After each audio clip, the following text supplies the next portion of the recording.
começando, coloco para gravar, para poder ficar disponível para vocês lá. Todo mundo sabe como que é a nossa sistemática, apesar de eu colocar lá, deixar toda a aula gravada lá para vocês disponível, orientação, e é uma coisa correta até, né? Que a gente cobre a presença de vocês, está aqui, então eu no final de todas as aulas, vocês vão lá, vocês vão olhar, vocês veem eu fazendo a chamada de vocês, eu coloco a tela para vocês acompanharem e me ajudarem fazendo isso. Pessoal, hoje, na verdade, eu queria fazer uma espécie de uma retrospectiva, falar um pouco, né? Ficou 2 elementos aqui com relação à resposta do réu que eu quero tratar com os senhores hoje, né, que seriam 2 situações, que seria um pouquinho mais falar da reconvenção e um pouquinho da revelia, tá?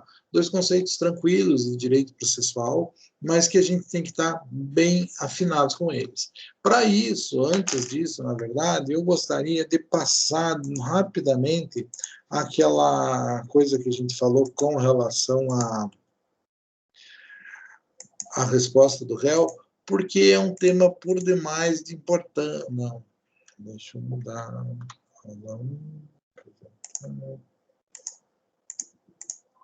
Resposta do réu, tá? Por quê? Porque é extremamente importante, pessoal.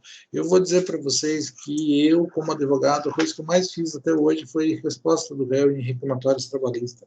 Então, não sei se vocês vão trabalhar com isso, mas é importante entender a sistemática, porque ela é bem diferente de uma resposta civil. Ela é mais objetiva, mas ela tem alguma sistemática um pouco diferente, né? Um pouco mais objetiva, né? E mais técnica também. Tá? Então, vou me dar o luxo de falar de novo rapidamente com relação a isso.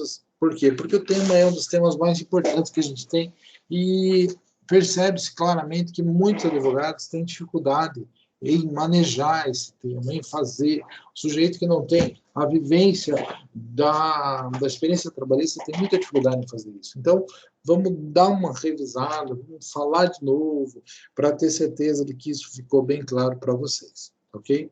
Então, o que foi colocado, pessoal? Que resposta do réu, né? Nós temos algumas modalidades de resposta do réu. Então, resposta do réu é a atitude que o réu toma no processo, uma vez que ele recebe a citação. Então, só o réu pode ser citado, as outras pessoas vão ser intimadas. Então, citação é o nome técnico da primeira notícia de existência do processo encaminhado ao réu. E o réu, devidamente citado, ele deve responder ao processo de alguma forma.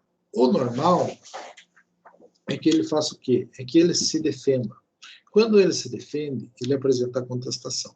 Essa contestação pode ter conteúdo processual ou conteúdo de direito material. Ela pode bater com relação à forma com que o processo está feito, que é o defesa processual, ou ela pode bater nas causas de pedir do processo, questão material.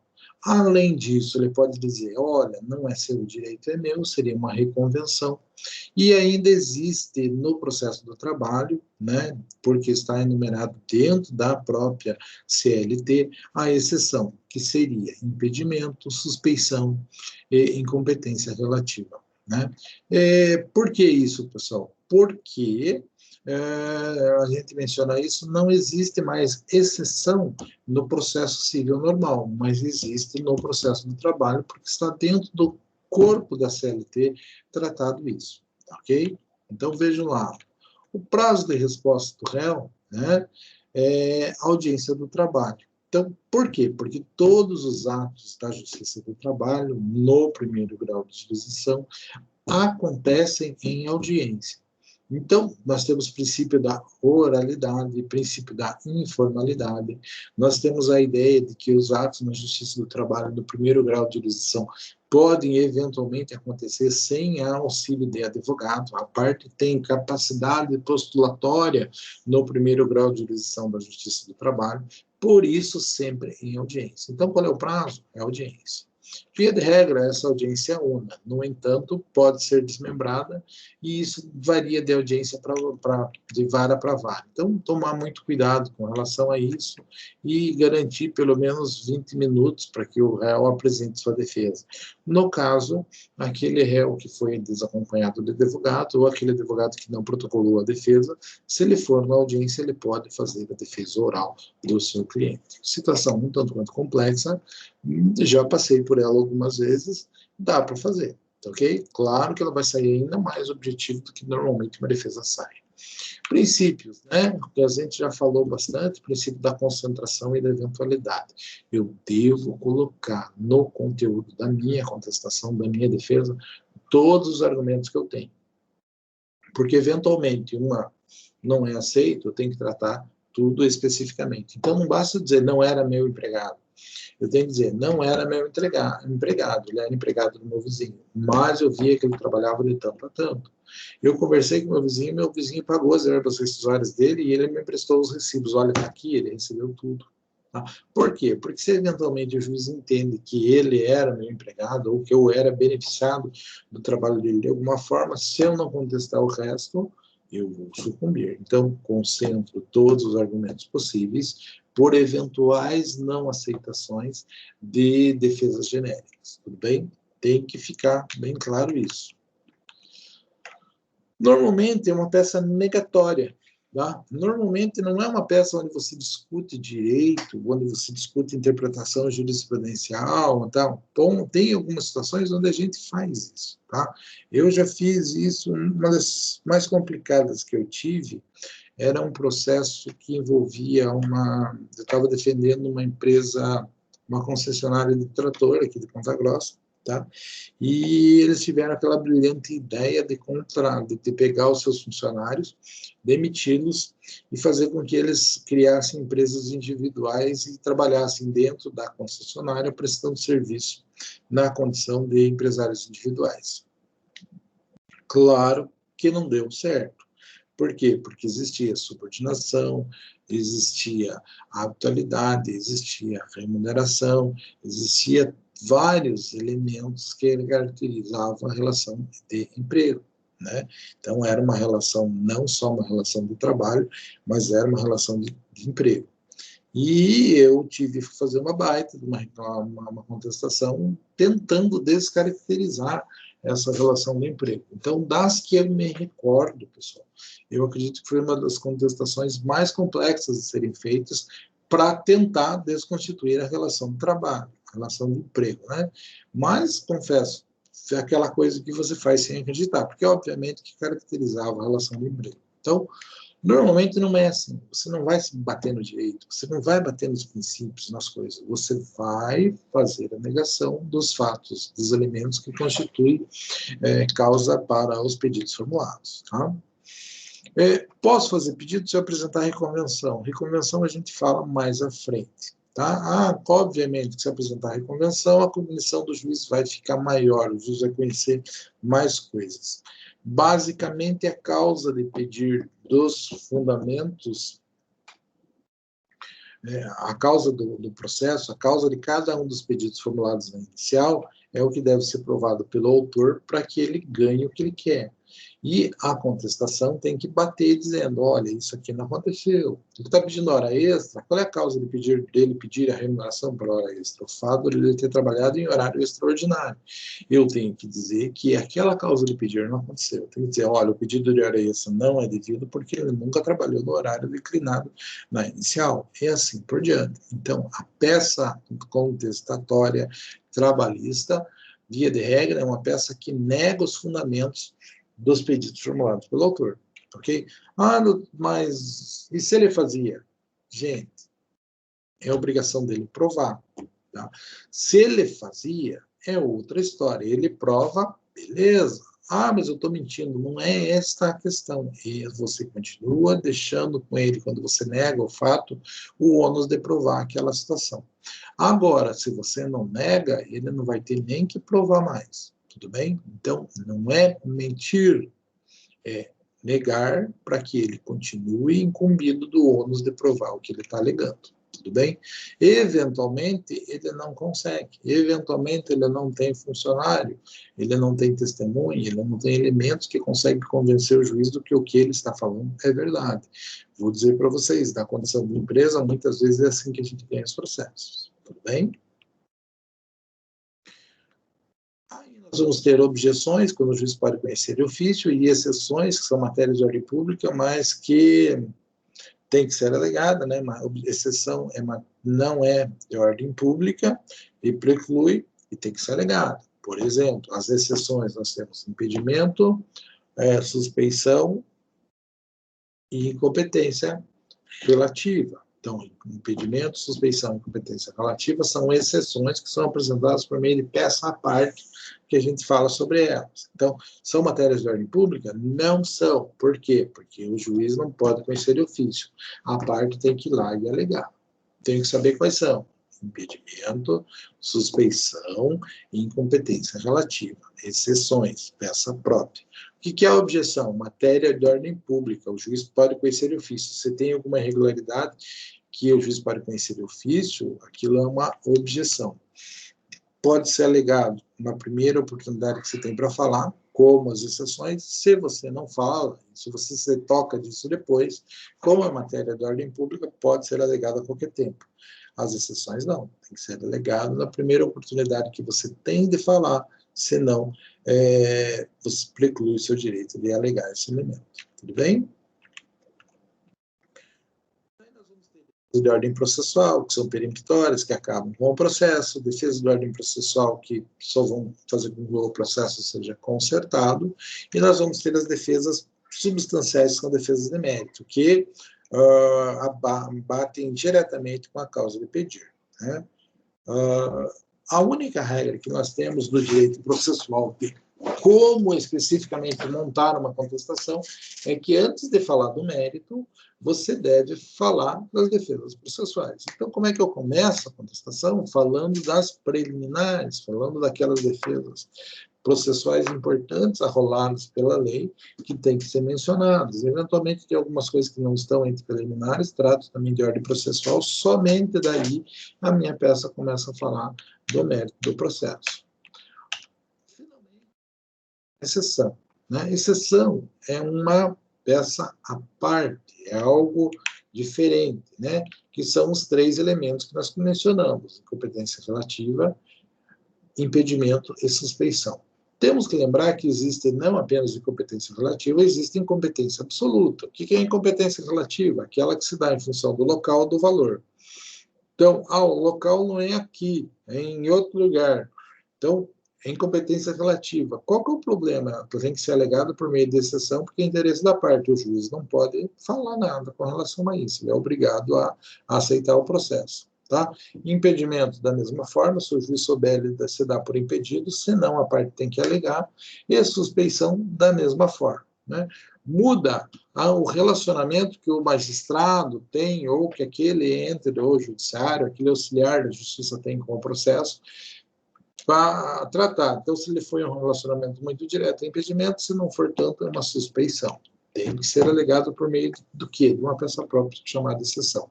Por que a gente fala disso? Porque são matérias de ordem processual. Incompetência relativa, que tem que ser alegada pela parte que o juiz não pode conhecer de ofício, é exceção. E incompetência absoluta é aquela que o juiz pode conhecer de ofício. Por quê? Porque se dá em função da hierarquia ou da matéria, né? Nesses casos, o juiz olha, não é comigo, e ele manda para o juízo correto. É o caso, por exemplo, do processo que chega no juizado especial para discutir um serviço de empleitada, a competência da justiça do trabalho, porque é uma relação de trabalho. Pode não ser uma relação de emprego, mas é uma relação de trabalho, competência da justiça do trabalho. Chega lá, o juiz de ofício manda para o lugar correto. Agora, o processo tinha que ser proposto em Curitiba.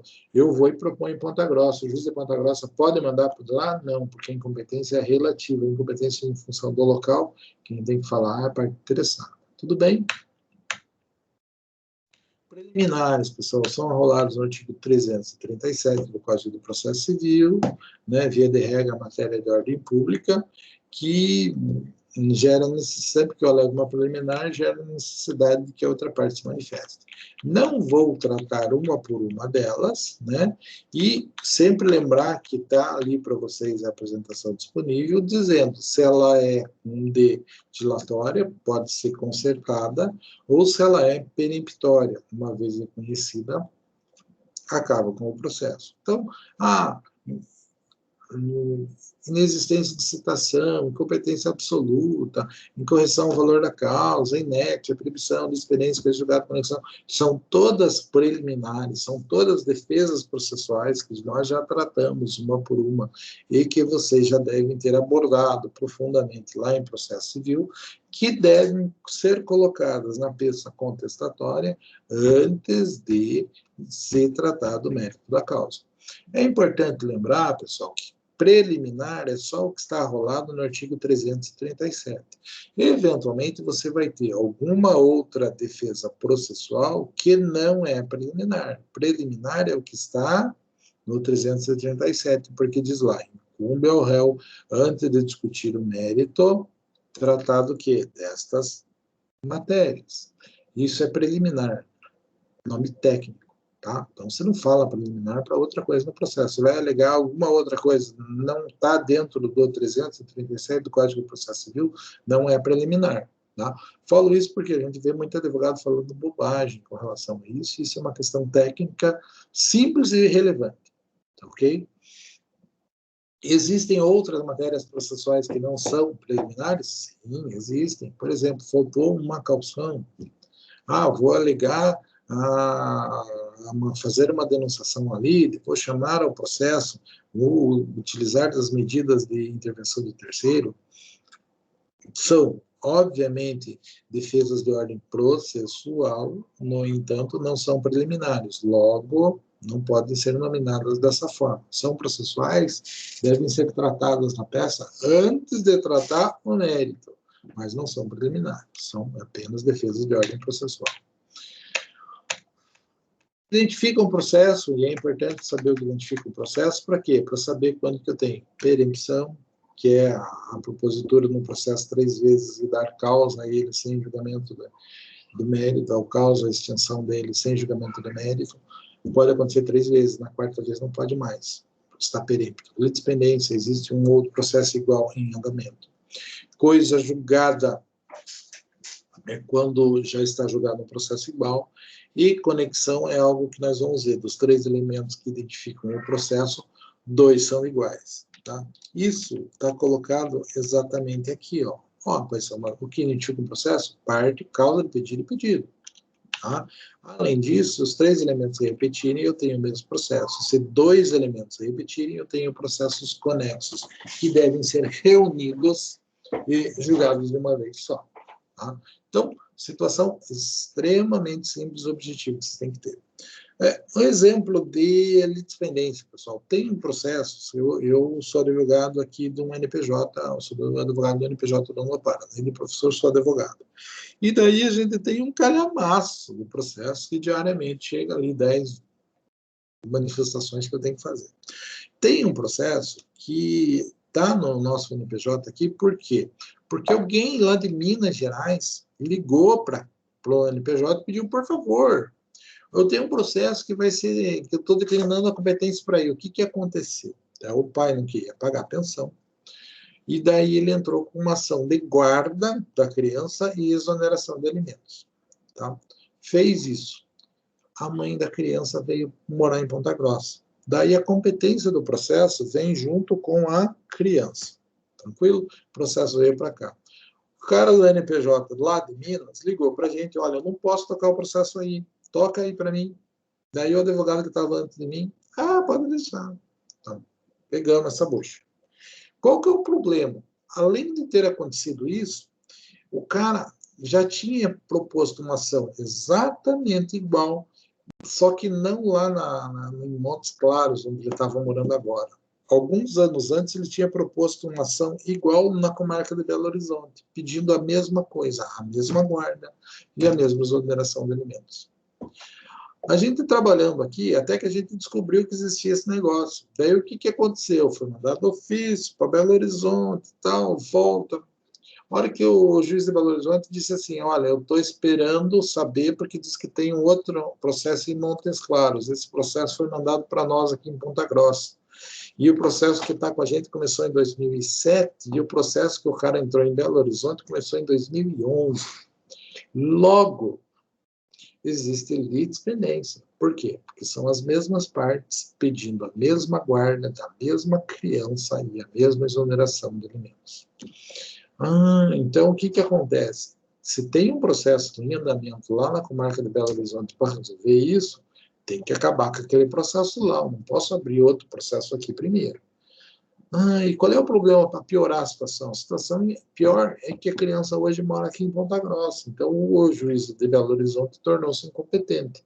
Mas nós temos que extinguir isso aqui. Então, foi uma petição assim, bem legal que eu tive que fazer, dizendo assim, olha, o processo começou lá, veio para cá, descobriu-se que tinha um lá na puta que pariu anterior ao nosso, e nós temos que fazer assim, doutora, na minha opinião, extinguir o presente, fazer uma certidão explicando tudo o que aconteceu e mandar lá para o processo inicial em Belo Horizonte.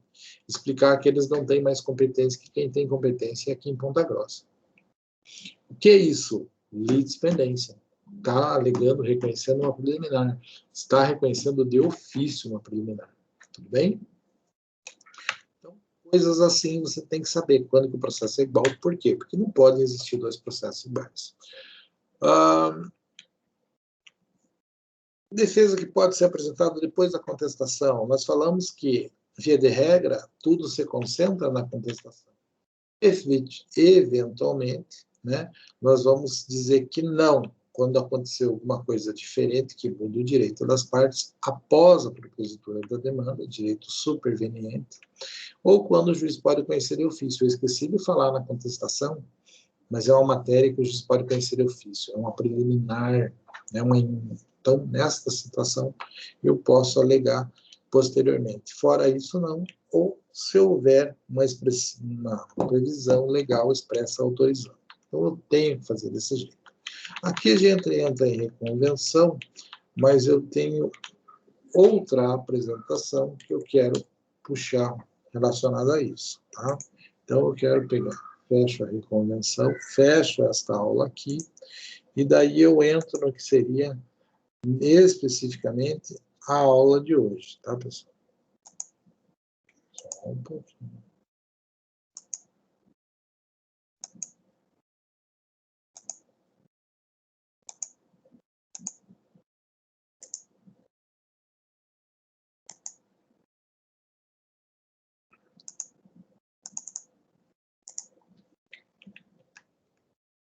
Então, vejam lá, pessoal.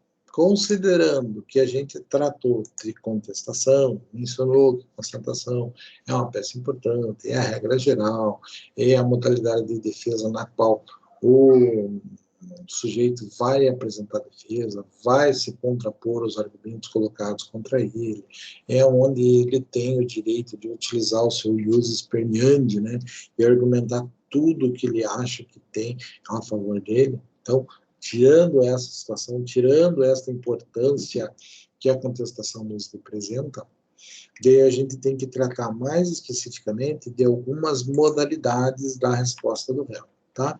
Que seria falar especificamente da reconvenção. O que eu tenho? Né? Então, reconvenção não é um mecanismo de defesa, é um contra-ataque. Não é dizer não fui eu, não é dizer você me deve. Você está pedindo contra mim, mas quem me deve é você, quem é o culpado é você, quem tem que pagar é você. Por isso, quando você está fazendo esse pedido reconvencional, tá, ele é anormal na justiça do trabalho, tá, porque é difícil de você imaginar o empregador formulando pedidos contra o empregado. É possível, mas não é normal. É o caso de uma conduta grave, é o caso de um desfalque, é o caso de algum ilícito penal mesmo, que vai justificar a propositura de uma reconvenção. Reconvenção é normal no processo civil. Tá? Em algumas situações, a reconvenção passa a ser quase que uma necessidade. Imagine, você tem um acidente de trânsito, você entra com uma ação, né?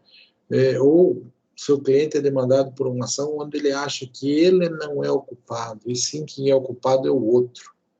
Então, o que a gente faz com relação a isso? A gente entra com uma reconvenção. Eu tenho um caso, né? Não vou... Vamos mencionar, inclusive, quem é a pessoa para vocês saberem. Sabe o professor Jefferson, aquele professor que dá aula para vocês aí de introdução ao estudo do direito, aquele magro, altão, de óculos, bem velhinho, né? O professor Jefferson tem um processo bem interessante, pessoal. O que foi? O professor Jefferson entrou no estacionamento de um mercado, que é Ponta Grossa, do Tozeto, na Nova Rússia, lá, e estacionou na vaca. Entrou e chegou, tal. E a hora que ele estava dentro do estacionamento, pessoal, que ele entrou um cara correndo dentro do estacionamento, na hora que ele abriu a porta para descer do carro, o cara passou e levou a porta dele. Daí, puxa vida, o pior de tudo, o cara entrou com uma ação contra o Jefferson, dizendo que o Jefferson abriu a porta do carro na frente dele.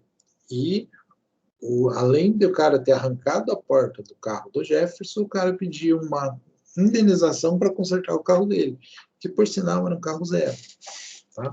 Então, foi um processo bem interessante. O que aconteceu? O Jefferson veio conversar comigo porque ele é um excelente professor, mas ele não atua tanto na prática. O que a gente fez, pessoal?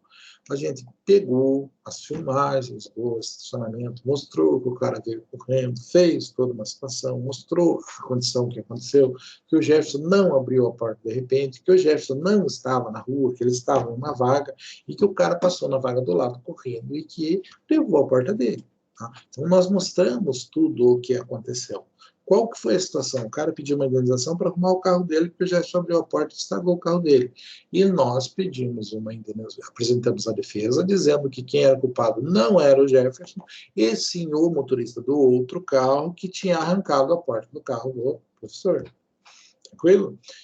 Então, o que acontece? Situações como essa, reconvir é natural. Porque eu digo, não sou eu que sou o culpado é você. Inclusive, não vou te pagar nada, é você que vai ter que me pagar. Tudo bem?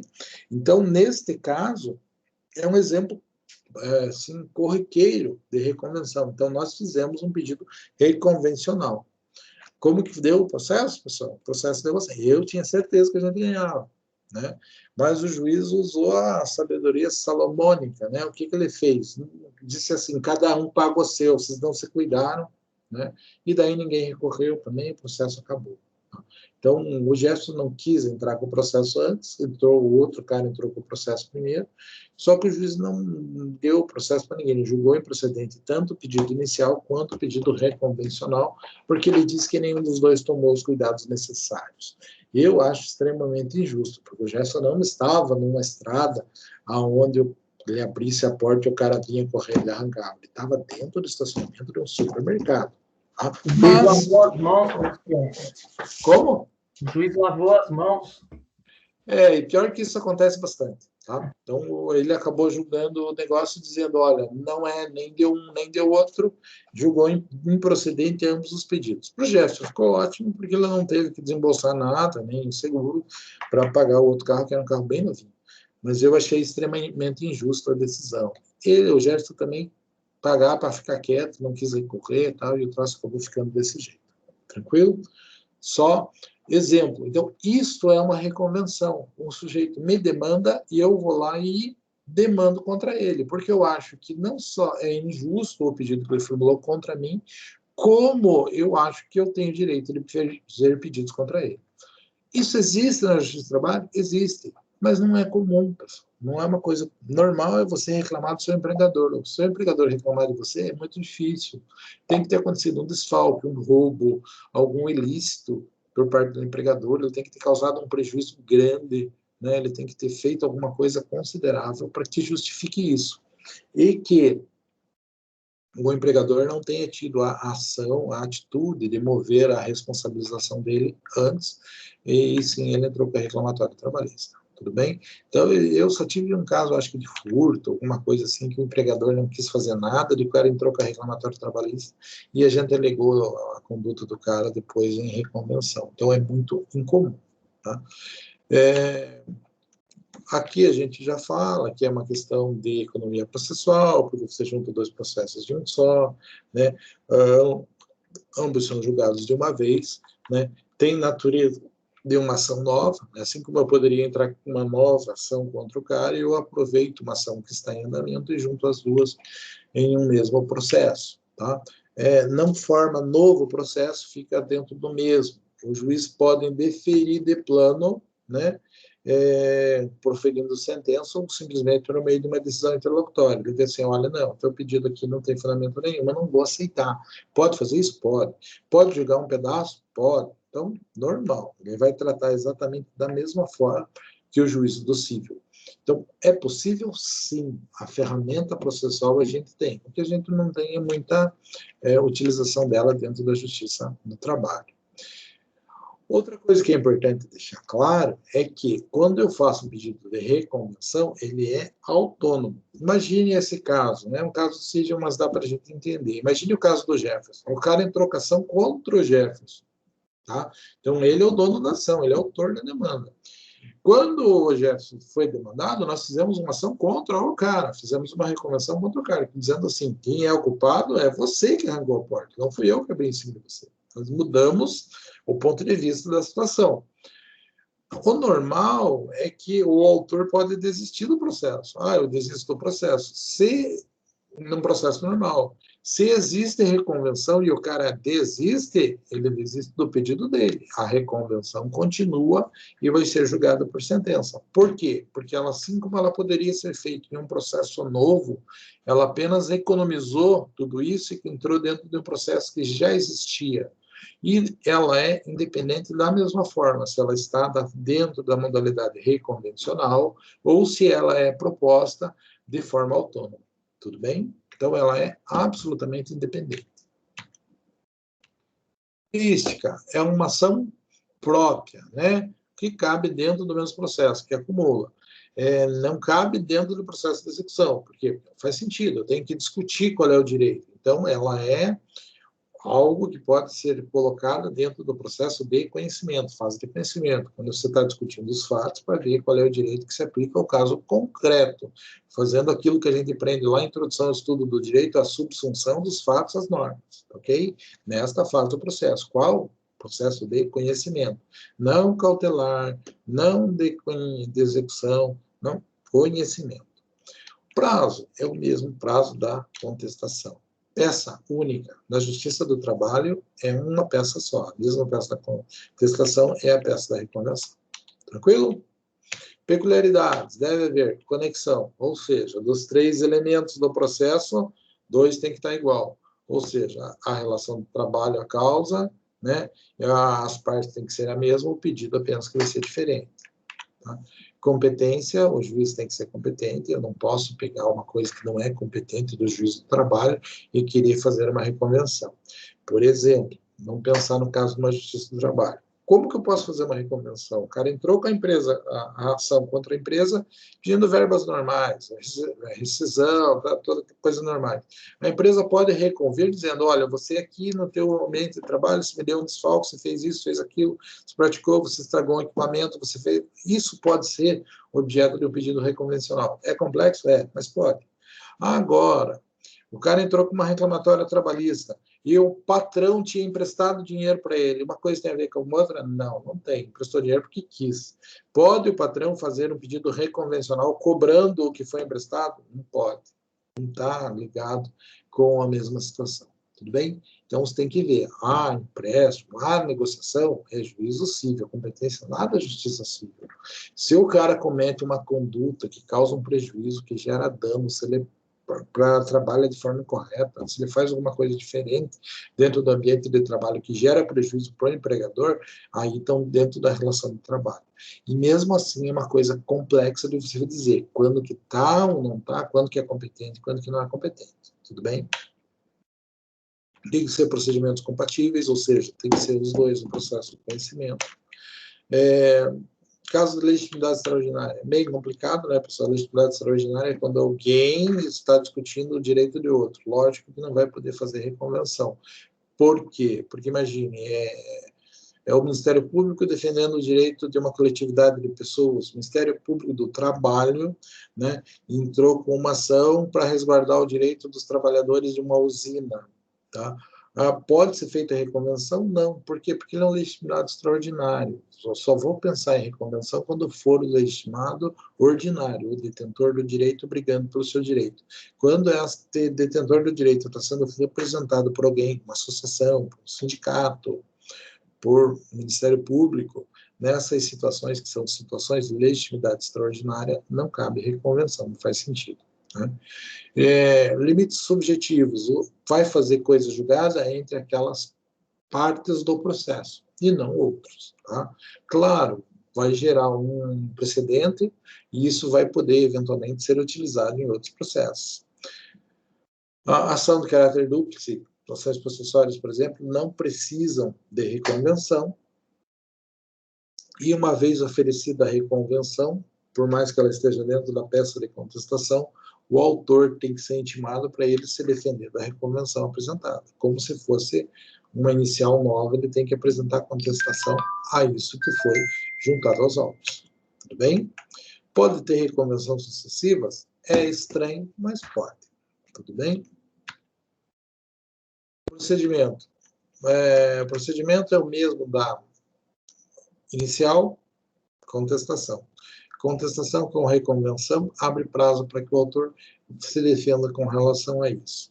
Feito isso, instrui seu processo e julga-se tudo por meio de uma única decisão. Assim funciona o procedimento reconvencional. É tranquilo? Bastante. Já tive muitas, por conta principalmente de ações de trânsito, ação de ato ilícito, ação de indenização por dano moral. Tá? Muitos processos desta forma acabaram dentro da questão reconvencional. E muitas vezes você utiliza a ferramenta, vou reconvir, vou pedir alguma coisa dele, para tentar fazer o quê? Para tentar forçar um ajuste, para tentar forçar um acordo, para tentar compensar um direito com outro direito e a coisa ir se minimizando. Então, faz parte o pedido de reconvenção da estratégia da defesa, muitas vezes. Tudo bem? Revelia, pessoal. Eu acho que de tudo que eu mencionei hoje, né, e a aula de hoje é uma aula bem objetiva, bem tranquila, eu não queria atropelar as coisas, né, porque a gente está com um tempo tranquilo, pelo fato das aulas serem assim, online, eu fico falando, vocês infelizmente não conseguem interagir muito, pessoal, a aula acaba fluindo muito rápido. Se a gente estivesse lá na sala, eu escrevendo, contando história, vocês naturalmente estariam interagindo comigo e as aulas seriam muito mais produtivas, né? Eu acredito que todo mundo está com saudade de ir para uma sala, das aulas presenciais, das brigas, né? Daquelas coisas diferentes, né? Porque a gente não aguenta mais ficar fechado. Mas no nosso caso aqui da sala de aula, eu digo para vocês, a gente já tratou um conteúdo considerável, né? E por quê? Porque eu ficar falando, até eu achar que está falado o conteúdo e vocês ficam, infelizmente, apenas me observando. Tudo bem? Mas está ótimo. Vejam que a gente tem aí um grupo de 34 alunos matriculados, né, pessoal? E dos 34, nós estamos com 25 assistindo. Isso para uma aula que não é presencial, eu considero muita coisa. Bom, pessoal, está aqui como resposta do réu. Normalmente a gente menciona revelia, mas revelia não é resposta do réu, ok? Revelia é a omissão do réu, ok? Então, quando o réu devidamente citado, quando existe a notícia formal da existência de um processo contra uma pessoa e essa pessoa é avisada, ela é citada por consequência, ela tem que apresentar resposta. Então, ela tem a obrigação de vir se defender, tá ok? Como que faz isso? Reconvindo, apresentando a exceção, apresentando defesa processual, discutindo o mérito da questão, contratando um advogado na Justiça do Trabalho, ou pelo menos vindo na audiência e falando os argumentos dela para o juiz anota lá do jeito que for, e isso é fazer defesa, isso é contestar um processo, nem que seja da forma oral, pelo leigo, de uma forma assim que não tem muito nexo, mas isso é defender-se. Quando isso não é feito, quando não é apresentado defesa, quando o sujeito não, o reclamado não vai na audiência, né? Porque a contestação se apresenta na audiência. Hoje em dia, com o processo eletrônico, via de regra, o juiz dá um prazo de 5 dias para que você apresente a contestação a partir da audiência, se a audiência não for una. Se a audiência for una, você tem necessariamente que apresentar até a audiência, porque depois não vai fazer sentido. Tá? Mas dificilmente as audiências são humanas. Eu, particularmente, já protocolo antes de ir para a audiência, já vou para a audiência com tudo junto lá no processo, para não me estressar com relação a isso. Mas funciona desta forma. Então, se o sujeito não vai na audiência, né, daí ele não apresenta a defesa. Tá? E se ele protocola no Projude e ele não vai também, da mesma forma, nós dizemos que ele não se defendeu. Tá? Então, o que está acontecendo? Está acontecendo a revelia. Tranquilo? Estão me escutando? Beleza, pessoal? Começou a piscar aqui, eu acho que tem alguém ligando, desligando a câmera, fazendo alguma coisa do gênero. Estão conseguindo me acompanhar bem? Tá normal, professor. Não, beleza. Então não tem problema. É que está piscando um negócio assim. Tem alguém que está meio querendo ligar a câmera, alguma coisa, daí faz isso. Mas para mim não tem problema algum. Tá? Só me avisem se vocês perderem contato comigo. Então, o réu tem o ônus de defender-se. Né? Se ele não faz isso, se ele fica no silêncio, acontece a questão, aquilo que nós chamamos de revelia. Revelia tem um conceito bem simples, pessoal. É o réu devidamente citado não apresenta a resposta. Tá? O réu devidamente citado não contesta, pessoal. Então, isto é o que nós chamamos de revelia, pessoal. O processo correu a revelia. O processo tramitou sem que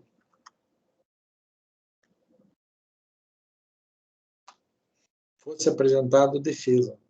Ok? Nesta situação, acontece a figura da revelia. Sempre, depende. Né? Então, eu sou réu no processo, eu tenho que me defender. Para quê? Para que o processo não tramite a minha revelia, porque eu tenho a oportunidade de estar no processo. Tá? Revelia, pessoal, é uma espécie que nós chamamos como gênero contumácia. O que é contumácia? Contumácia é quando uma pessoa, né, deixa de fazer aquilo que tem que fazer no processo. Mas contumácia é um gênero e revelia é uma espécie. De modo que eu vou dizer para vocês, só pode ser o réu, e contumaz pode ser o autor. Então, imagine que o juiz determinou que o autor especifique alguma coisa no prazo de 5 dias. E o réu não faz. O que aconteceu? Ele deixou de fazer aquilo, ele perdeu a oportunidade de fazer aquilo. Ele foi o quê? Ele foi contumaz. Ok? Porque ele perdeu a oportunidade. Quem perde a oportunidade de praticar algum ato, quem dá ensejo a preclusão de alguma coisa, é contumaz no processo. Agora, a revelia é quando o réu, devidamente citado, deixa de apresentar a defesa no momento correto. Tranquilo? O mais importante do que a gente saber que revelia é que o réu, devidamente citado, não apresentou resposta, é entender quais são os seus efeitos. Tá? Primeira coisa, quando o réu é citado e não apresenta defesa, ele, no caso da Justiça do Trabalho, ele não vai na audiência, primeira coisa que acontece, presume-se verdadeiro todos os fatos alegados.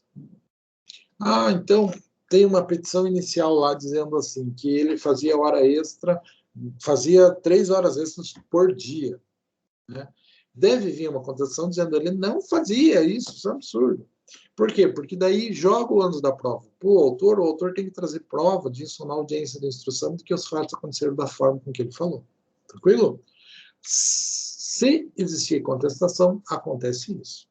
Agora, se não existir contestação, o que acontece? Presume-se verdadeiros os fatos alegados. Então, se o cara dizia que trabalhava 3 horas por dia, vai valer. Sempre, nem sempre, pessoal. Por quê? Porque o juiz não é obrigado a aceitar coisas absurdas. Imagine que o cara alegue que ele fazia 7 horas por dia de hora extra. Então, daí ele não dormia, né? Porque ele trabalhava 8 horas e ficava mais 7 à disposição. Ele ficava 15 horas na empresa diariamente. É possível isso? Não. O juiz não vai acatar um negócio desse, por quê? Porque é impossível que aconteça naturalmente, ok?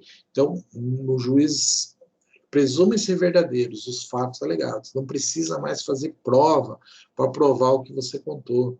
Não precisa provar, era insalubre e tal, não sei o quê.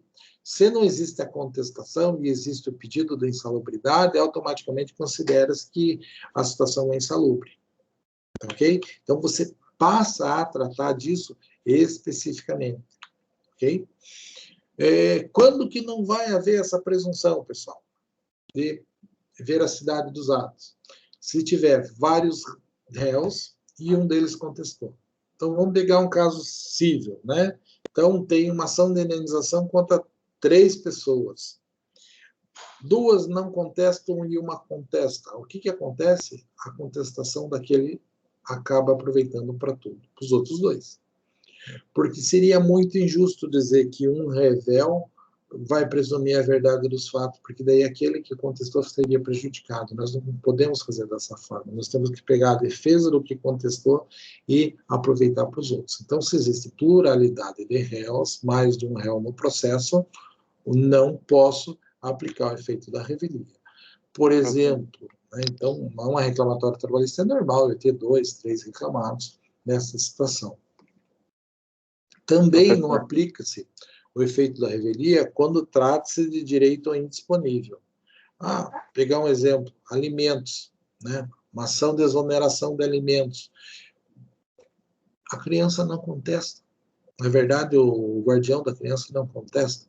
Ela perde o direito a alimentos? Não. Por quê? Porque é um direito indisponível. Tá? Se ela não pode, por vontade própria, abrir mão daquilo, não é por meio de uma omissão que ela vai acabar perdendo o direito a isso. Eu vi que vocês se mexeram, queriam perguntar alguma coisa? Eu, professor, ouvindo? Estou, claro. Então, no processo do trabalho, também há o litisconsórcio, ali no caso da pluralidade de réus? Sim. Há litisconsórcio. Tá?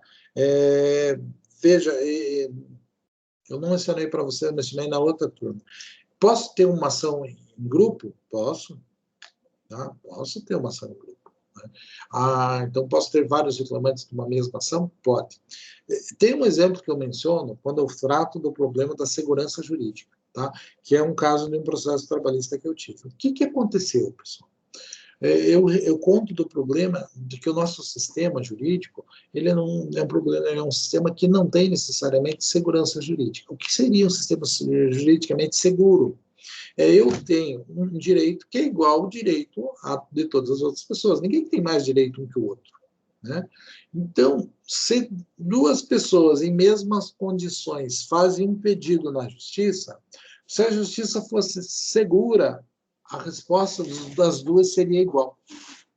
Nós sabemos que não é assim no judiciário. Tranquilo? Então, eu uso um exemplo, pessoal, que aconteceu assim. Existe uma empresa aqui de Ponta Grossa, na época que eu fazia reclamatórias trabalhistas, que era uma empresa de terceirização de mão de obra. Tá?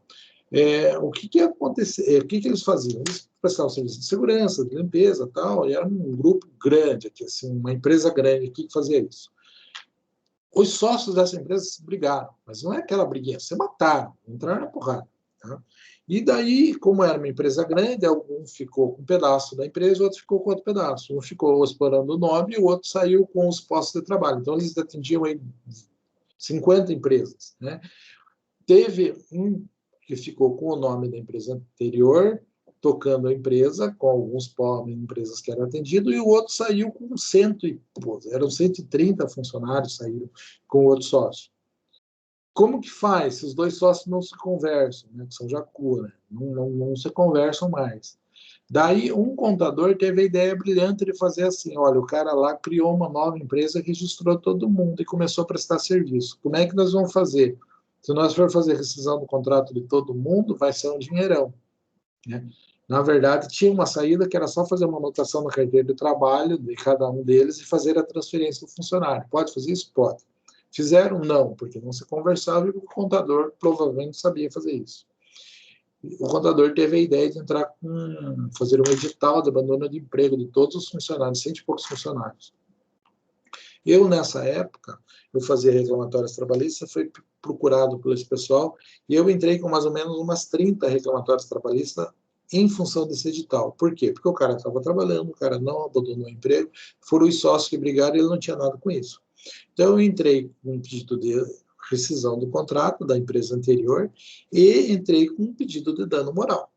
Beleza? Beleza. Veja, pense no caso do dano moral. Todos os empregados são iguais, têm o mesmo direito ao dano moral, foram vítimas do mesmo edital entre as mesmas empresas. Tá?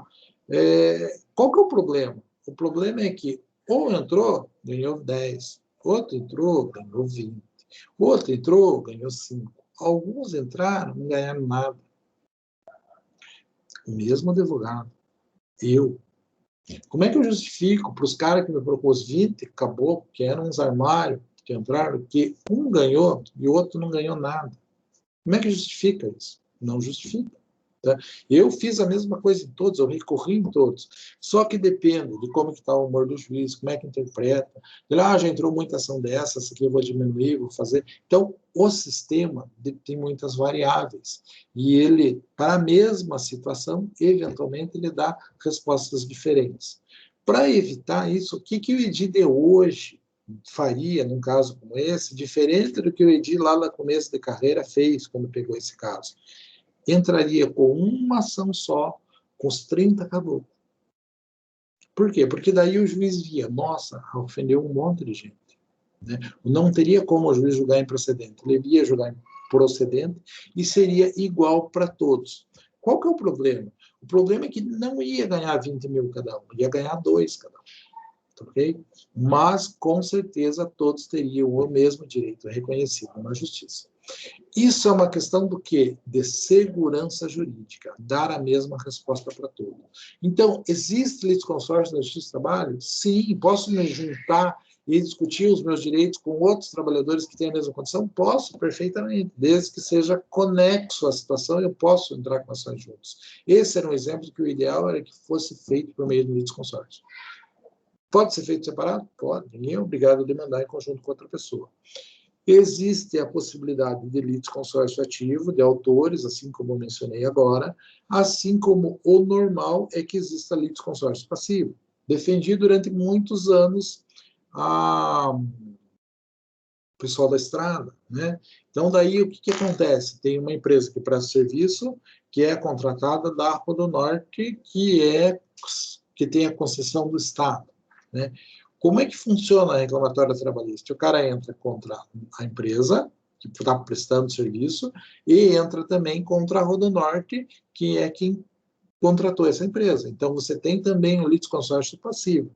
Dava até para estendê-lo lá para o Estado na concessão, só que quando você coloca o Estado num processo, os prazos mudam, a competência muda, tudo muda, fica muito mais complicado, não vale a pena colocar ele na jogada, porque vai complicar de maneira absurda.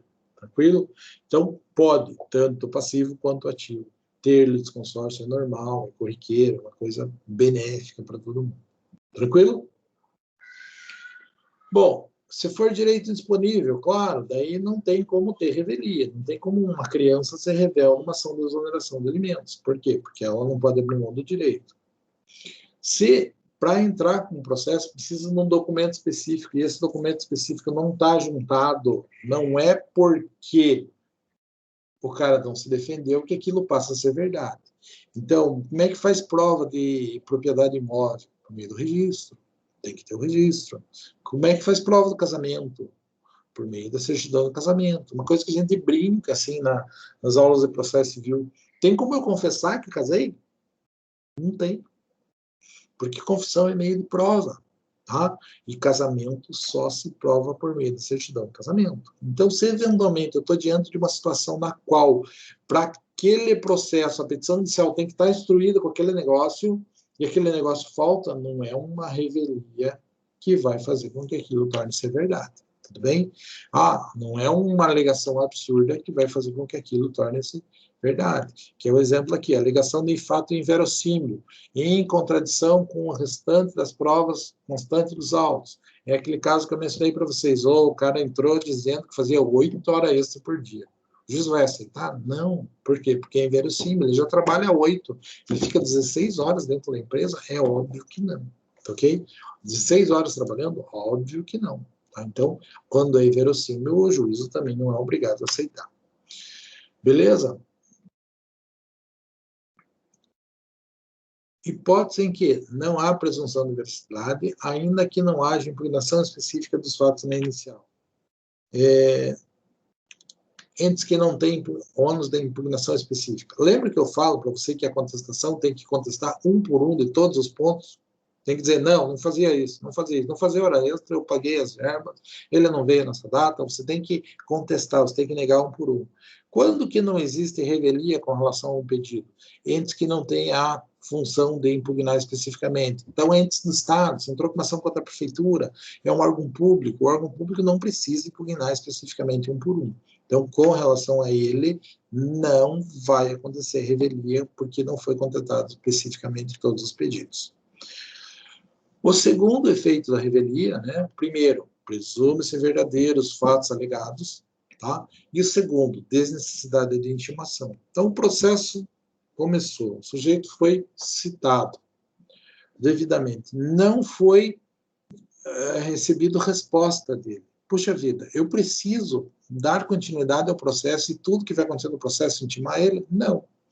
Porque ele tem que entrar no processo para que ele seja citado no seu andamento. Obviamente que quando chegar uma decisão final e ele for condenado, ele vai ser notificado, mas ele não vai ser notificado, por exemplo, de uma audiência, de um despacho, de todo o trâmite processual que vai acontecer até que a decisão derradeira seja alcançada. Tudo bem? Não existe revelia em processo de execução? Lógico. Até porque processo de execução você precisa encontrar bens dos sujeitos. E se você não encontra nem o sujeito, é muito difícil você encontrar bens. Tranquilo, pessoal? Aqui eu coloco meu contato novamente. Como eu expliquei para vocês, é uma aula redundante, mas que eu quero pecar pelo excesso e não pela falta, principalmente na modalidade das aulas que nós estamos seguindo. E eu pergunto para vocês, e aí, pessoal? Entenderam? Tem alguma dúvida? Foi muito chato me ver falar 2 vezes a mesma coisa? Como é que está a conta? Fora isso, vamos partir para... Pode falar, fique à vontade, pessoal. Professor, a sua aula ela é excelente. O que a gente tem que fazer, eu pelo menos, eu tenho que fazer uma leitura agora para dar o complemento, né? Mas é tranquilo. Não, que bom. Só complementar agora com leitura. Não, que bom. A ideia é pecar pelo excesso e não deixar na dúvida. E eu acho, assim, que processo, sinceramente, é algo extremamente importante, pessoal, e que vocês não podem ser prejudicados com isso. Por quê? Porque o processo é a ferramenta de trabalho de vocês. Tá? Não é aquela história de querer puxar a sardinha para o meu lado, dizer que eu dou aula da coisa mais importante do mundo, tá? Não é essa a ideia, mas é que vocês realmente têm que ter uma noção boa de processo para saber para que lado vai correr. Né? Viu, professor? E quando voltar em sala de aula agora, provavelmente o professor vai retomar alguns conceitos, né? Nem que for rápido, né? Vamos ver como é que vai ser isso, né? Com certeza, né? Vamos ver, vamos colocar, claro que eu acho que tudo tem que ser revisto, né? Tudo tem que ser colocado, tem que conversar, talvez fazer uma prova de ver como é que está ali o nível de vocês, não valendo nota, né?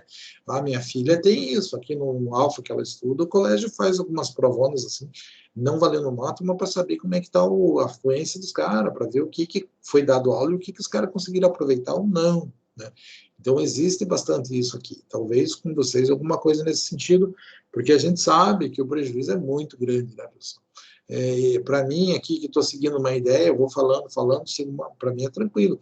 Mas eu imagino que dentro da sala de aula, às vezes a gente viaja, né? Basta sentar na cadeira do aluno que você vira aluno, né? Então você não consegue prender atenção, muito menos numa tela de computador, onde tem filho correndo pela casa, onde você está preocupado com alguma coisa, saiu uma notícia diferente, é difícil. Eu entendo a dificuldade e eu imagino realmente que a gente precisa fazer alguma coisa assim. E estou totalmente à disposição. Inclusive, peço ideias quando o momento chegar, pessoal. Mas vamos lá. Amanda, está aí? Me ajudem, pessoal. Tá, vamos lá. Vou colocando foto que o povo vai ficar nervoso. Ana. Nossa, não achei. Arlete tá. Cíntia. Não vi. Arlete tá. A Cíntia tá também. A Cíntia tá, professor. A Cristiane, eu acho. Alô? Tá, isso. Daiane, tá. Presente. Jesley. Acho que não.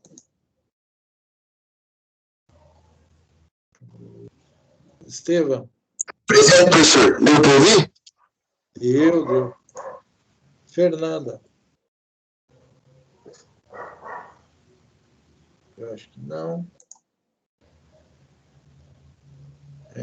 Gabriel está aqui. Hanna.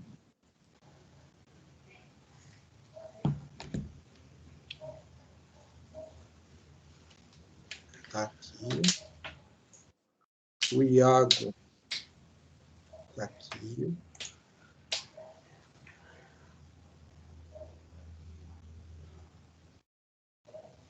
Jéssica, pessoal. Não achei. A outra, Jéssica. Também não achei. Jonathan.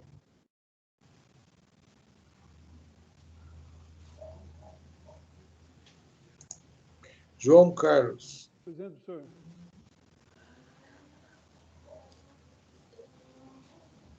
Está aqui.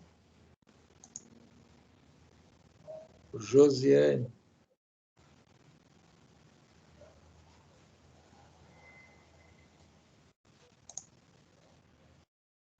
Lídia tá. Lucileide tá. Luiz Carlos tá. Presente, professor. Fernando tá. Professor, Diga. eu não tô falta, eu não tô conseguindo mandar presença no... Como? Não estou conseguindo mandar a presença no chat, é Ana Paula. Ana Paula. Tranquilo, Ana Paula. Voltamos lá. Luiz Gustavo, tá aí? Presente. Ah, tô vendo ele ali. Maria Eduarda.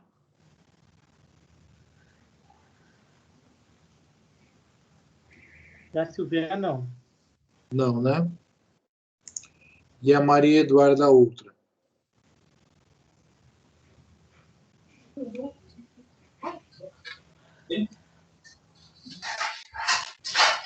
Também não, professor. Também não, né? Maurício tá conversando Presente. comigo. A Monique tá. O Nilson tá, pessoal? Presente. Ah, ótimo. E Paola. Presente. Renata. Não achei. Thalita tá. Presente. Tamires tá. Victor e Vinícius.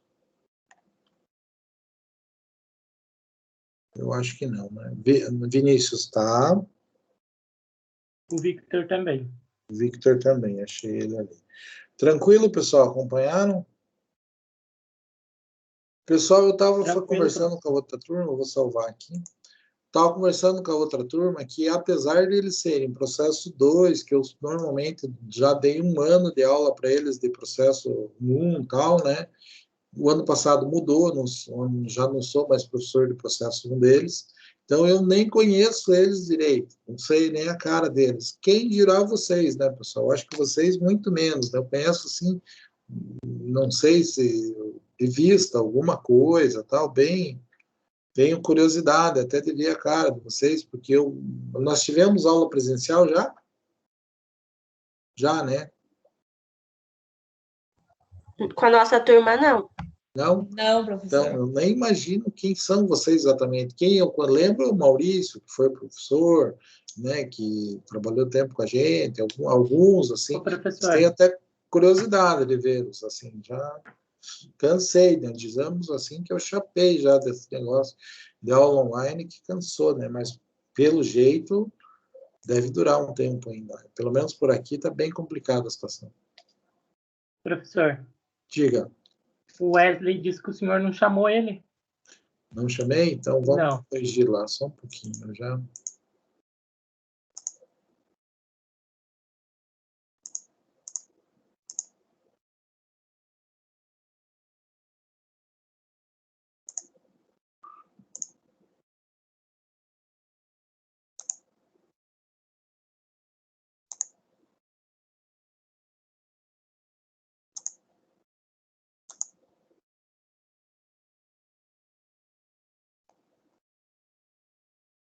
Mas eu dei presença. Eu acho que eu não chamei porque eu vi o nome na lista. Tranquilo? Tranquilo, professor, obrigado.